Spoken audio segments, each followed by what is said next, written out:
جویریہ خاموش رہی۔ ایسی کیا بات ہے جو مجھے بری لگے گی؟ امامہ نے اپنا سوال دہرایا۔ بری لگے گی؟ جویریہ نے مدھم آواز میں کہا۔ آخر تمہاری زندگی کی سب سے بڑی خواہش کا میری زندگی سے کیا تعلق ہے کہ میں اس پر برا مانوں گی؟ امامہ نے اس بار قدرے الجھے ہوئے انداز میں پوچھا۔ کہیں تمہاری یہ خواہش تو نہیں ہے کہ میں ڈاکٹر نہ بنوں؟ امامہ کو اچانک یاد آیا۔ جویریہ ہنس دی۔ نہیں، زندگی صرف ڈاکٹر بن جانے سے کہیں زیادہ اہمیت کی حامل ہوتی ہے، اس نے کچھ فلسفیانہ انداز میں کہا۔ پہیلیاں بچھوانا چھوڑ دو اور مجھے بتاؤ، امامہ نے کہا۔ میں وعدہ کرتی ہوں کہ میں برا نہیں مانوں گی، امامہ نے اپنا ہاتھ اس کی طرف بڑھاتے ہوئے کہا۔ وعدہ کرنے کے باوجود میری بات سننے پر تم بری طرح ناراض ہوگی۔ بہتر ہے ہم کچھ اور بات کریں، جویریہ نے کہا۔ اچھا، میں اندازہ لگاتی ہوں تمہاری اس خواہش کا تعلق میرے لیے کسی بہت اہم چیز سے ہے، رائٹ؟ امامہ نے کچھ سوچتے ہوئے کہا۔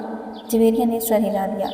اب سوال یہ پیدا ہوتا ہے کہ میرے لیے کون سی چیز اتنی اہم ہو سکتی ہے کہ میں وہ بات کرتے کرتے رک گئی، مگر جب تک میں تمہاری خواہش کی نوعیت نہیں جان لیتی میں کچھ بھی اندازہ نہیں کر سکتی۔ بتاؤ دو جویریہ، پلیز، اب تو مجھے بہت ہی تجسس ہو رہا ہے، اس نے منت کی۔ وہ کچھ دیر سوچتی رہی۔ امامہ غور سے اس کا چہرہ دیکھتی رہی۔ کچھ دیر کی خاموشی کے بعد جویریہ نے سر اٹھا کر امامہ کو دیکھا۔ میرے پروفیشن کے علاوہ میری زندگی میں فی الحال جن چیزوں کی اہمیت ہے وہ صرف ایک ہی ہے، اور اگر تم اس کے حوالے سے کچھ کہنا چاہتی ہو تو کہو، میں برا نہیں مانوں گی، امامہ نے سنجیدگی سے کہا۔ جویریہ نے قدرے چونک کر اسے دیکھا۔ وہ اپنے ہاتھ میں موجود ایک انگوٹھی کو دیکھ رہی تھی۔ جویریہ مسکرائی۔ میری زندگی کی سب سے بڑی خواہش یہ ہے کہ تم، جویریہ نے اسے اپنی خواہش بتائی۔ امامہ کا چہرہ ایک دم سفید پڑ گیا۔ وہ شاک تھی یا حیرت زدہ، جویریہ اندازہ نہیں کر سکی، مگر اس کے چہرے کے تاثرات یہ ضرور بتا رہے تھے کہ جویریہ کے منہ سے نکلنے والے الفاظ اس کے ہر اندازے کے برعکس تھے۔ میں نے تم سے کہا تھا نا کہ تم برا مانو گی، جویریہ نے جیسے صفائی پیش کرنے کی کوشش کی، مگر امامہ کچھ کہے بغیر اسے دیکھتی رہی۔ مسز سمنتھا رچرڈ نے دوسری رو میں کھڑکی کے ساتھ پہلی کرسی پر بیٹھے ہوئے اس لڑکے کو چوتھی بار گھورا۔ وہ اس وقت بھی بڑی بے نیازی سے کھڑکی سے باہر دیکھنے میں مصروف تھا۔ وقتاً فوقتاً وہ باہر سے نظریں ہٹاتا، ایک نظر مسز سمنتھا کو دیکھتا، اس کے بعد پھر اسی طرح باہر جھانکنے لگتا۔ اسلام آباد کے ایک غیر ملکی اسکول میں وہ آج پہلے دن اس کلاس کی بیالوجی پڑھانے کے لیے آئی تھی۔ وہ ایک ڈپلومیٹ کی بیوی تھی اور کچھ دن پہلے ہی اسلام آباد اپنے شوہر کے ساتھ آئی تھی۔ ٹیچنگ ان کا پروفیشن تھا اور جس ملک میں ان کی شوہر کی پوسٹنگ ہوئی وہ وہاں سفارت خانہ سے منسلک اسکولز میں پڑھاتی رہیں۔ اپنے سے پہلے بیالوجی پڑھانے والی ٹیچر مسز میرین کی اسکیم آف ورک کو ہی جاری رکھتے ہوئے انہوں نے کلاس کے ساتھ کچھ ابتدائی تعارف اور گفتگو کے بعد دل اور نظام دوران خون کی ڈائیگرام رائٹنگ بورڈ پر بناتے ہوئے اسے سمجھانا شروع کیا۔ ڈائیگرام کی وضاحت کرتے ہوئے انہوں نے اس لڑکے کو کھڑکی سے باہر جھانکتے ہوئے دیکھا۔ پرانی تکنیک کا استعمال کرتے ہوئے اپنی نظریں اس لڑکے پر مرکوز رکھتے ہوئے انہوں نے اچانک بولنا بند کر دیا۔ کلاس میں یکدم خاموشی چھا گئی۔ اس لڑکے نے سر گھما کر اندر دیکھا۔ مسز سمنتھا رچرڈ سے اس کی نظریں ملی۔ مسز سمنتھا مسکرائیں اور ایک بار پھر انہوں نے اپنا لیکچر شروع کر دیا۔ کچھ دیر تک انہوں نے اسی طرح بولتے ہوئے اپنی نظریں اس لڑکے پر رکھیں جو اب اپنے سامنے پڑی نوٹ بک پر کچھ لکھنے میں مصروف تھا۔ اس کے بعد مسز سمنتھا نے اپنی توجہ کلاس میں موجود دوسرے اسٹوڈنٹس پر مرکوز کر لی۔ ان کا خیال تھا کہ وہ خاصا شرمندہ ہو چکا ہے، دوبارہ باہر نہیں دیکھے گا، مگر صرف 2 منٹ کے بعد انہوں نے اسے ایک بار پھر کھڑکی سے باہر متوجہ دیکھا۔ وہ ایک بار پھر بولتے بولتے خاموش ہو گئی۔ بلا توقف اس لڑکے نے گردن موڑ کر پھر ان کی طرف دیکھا۔ اس بار مسز سمنتھا مسکرائی نہیں بلکہ قدرے سنجیدگی سے اسے دیکھتے ہوئے ایک بار پھر لیکچر دینا شروع کر دیا۔ چند لمحے گزرنے کے بعد انہوں نے رائٹنگ بورڈ کو دیکھنے کے بعد دوبارہ اس لڑکے کو دیکھا تو وہ ایک بار پھر کھڑکی سے باہر کچھ دیکھنے میں مصروف تھا۔ اس بار غیر محسوس طور پر ان کے چہرے پر کچھ ناراضگی نمودار ہوئی اور وہ کچھ جھنجھلاتے ہوئے خاموش ہوئیں، اور ان کے خاموش ہوتے ہی اس لڑکے نے کھڑکی کے باہر سے اپنی نظریں ہٹا کر ان کی طرف دیکھا۔ اس بار اس لڑکے کے ماتھے پر بھی کچھ شکنیں تھیں۔ ایک نظر مسز سمنتھا کو ناگواری سے دیکھ کر وہ ایک بار پھر کھڑکی سے باہر دیکھنے لگا۔ اس کا انداز اس قدر توہین آمیز تھا کہ مسز سمنتھا رچرڈ کا چہرہ سرخ ہو گیا۔ سالار، تم کیا دیکھ رہے ہو؟ انہوں نے سختی سے پوچھا۔ نتھنگ، ایک لفظی جواب آیا۔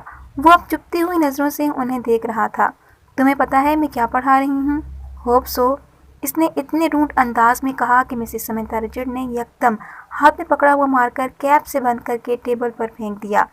یہ بات ہے تو پھر یہاں آؤ اور یہ ڈائیگرام بنا کر اس کو لیبل کرو۔ انہوں نے اسفنج کے ساتھ رائٹنگ بورڈ کو صاف کرتے ہوئے کہا۔ ایک کے بعد دیگرے لڑکے کے چہرے پر کئی رنگ آئے۔ انہوں نے کلاس میں بیٹھے ہوئے اسٹوڈنٹس کو آپس میں نظروں کا تبادلہ کرتے دیکھا۔ وہ لڑکا اب سرد نظروں کے ساتھ سمنتھا رچرڈ کو دیکھ رہا تھا۔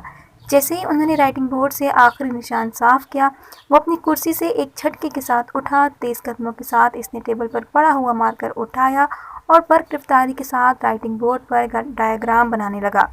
پورے 2 منٹ 57 سیکنڈ کے بعد اس نے مارکر پر کیپ لگا کر اسے میز پر اسی انداز میں اچھالا جس انداز میں سمنتھا رچرڈ نے اچھالا تھا، اور سمنتھا کی طرف دیکھے بغیر اپنی کرسی پر آ کر بیٹھ گیا۔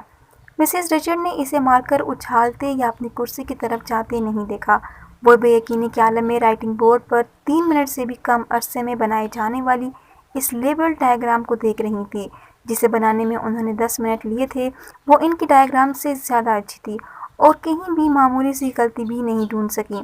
کچھ خفیف سی ہوتی ہوئی انہوں نے گردن موڑ کر ایک بار پھر اس لڑکے کو دیکھا۔ وہ پھر کھڑکی سے باہر دیکھ رہا تھا۔ وسیم نے تیسری بار دروازے پر دستک دی۔ اس بار اندر سے امامہ کی آواز آئی۔ کون ہے؟ امامہ میں ہوں، دروازہ کھولو۔ وسیم نے دروازے سے اپنا ہاتھ ہٹاتے ہوئے کہا۔ اندر خاموشی چھا گئی۔ کچھ دیر بعد دروازے کا لاک کھلنے کی آواز سنائی دی۔ وسیم نے دروازے کے ہینڈل کو گھما کر دروازہ کھول دیا۔ امامہ اس کی جانب پشت کیے اپنے بیڈ کی طرف بڑھی۔ تمہیں اس وقت کیا کام آن پڑا مجھ سے؟ آخر تم نے اتنی جلدی دروازہ کیوں بند کر لیا تھا؟ ابھی تو 10 بجے ہیں۔ وسیم کمرے میں داخل ہوتے ہوئے بولا۔ بس نیند آ رہی تھی مجھے۔ وہ بیڈ پر بیٹھ گئی۔ وسیم اس کا چہرہ دیکھ کر چونک گیا۔ تم رو رہی تھی؟ بے اختیار اس کے منہ سے نکلا۔ امامہ کی آنکھیں سرخ اور سوجی ہوئی تھی۔ وہ اس سے نظریں چرانے کی کوشش کر رہی تھی۔ نہیں، رو نہیں رہی تھی، بس سر میں کچھ درد ہو رہا تھا۔ امامہ نے مسکرانے کی کوشش کی۔ وسیم نے اس کے پاس بیٹھتے ہوئے اس کا ہاتھ پکڑ کر ٹمپریچر چیک کرنے کی کوشش کی۔ کہیں بخار تو نہیں ہے؟ اس نے کچھ تشویش بھرے انداز میں کہا اور پھر ہاتھ چھوڑ دیا۔ بخار تو نہیں ہے، پھر تم کوئی ٹیبلٹ لے لیتی۔ میں لے چکی ہوں۔ اچھا تم سو جاؤ، میں باتیں کرنے آیا تھا مگر اب اس حالت میں کیا باتیں کروں گا تم سے، وسیم نے قدم باہر کی طرف بڑھاتے ہوئے کہا۔ امامہ نے اسے روکنے کی کوشش نہیں کی۔ وہ خود بھی اٹھ کے اس کے پیچھے گئی اور وسیم کے باہر نکلتے ہی اس نے دروازے کو پھر لاک کر کے بیڈ پر اوندھے منہ لیٹ کر اس نے تکیے میں منہ چھپا لیا۔ وہ ایک بار پھر ہچکیوں کے ساتھ رو رہی تھی۔ 13 سال کا وہ لڑکا اس وقت ٹی وی پر میوزک شو دیکھنے میں مصروف تھا۔ جب طیبہ نے اندر جھانکا، بے یقینی سے انہوں نے اپنے بیٹے کو دیکھا اور پھر کچھ ناراضگی کے عالم میں اندر چلی آئی۔ یہ کیا ہو رہا ہے؟ انہوں نے اندر آتے ہی کہا۔ ٹی وی دیکھ رہا ہوں۔ اس نے ٹی وی سے نظریں نہیں ہٹائیں۔ ٹی وی دیکھ رہا ہوں؟ فار گاڈ سیک، تمہیں احساس ہے تمہارے پیپرز ہو رہے ہیں؟ طیبہ نے اس کے سامنے آتے ہوئے کہا۔ So what? اس لڑکی نے اس بار کچھ خفگی سے کہا۔ So what? تمہیں اس وقت اپنے کمرے میں کتابوں کے درمیان ہونا چاہیے، نہ کہ یہاں اس بےہودہ شو کے سامنے، طیبہ نے ڈانٹا۔ مجھے جتنا پڑھنا تھا میں پڑھ چکا ہوں، آپ سامنے سے ہٹیں۔ اس کے لہجے میں ناگواری آ گئی۔ پھر بھی اٹھو اور اندر جا کر پڑھو، طیبہ نے اس کے ساتھ کھڑے کھڑے اس سے کہا۔ نہ میں یہاں سے اٹھوں گا نہ اندر جا کر پڑھوں گا۔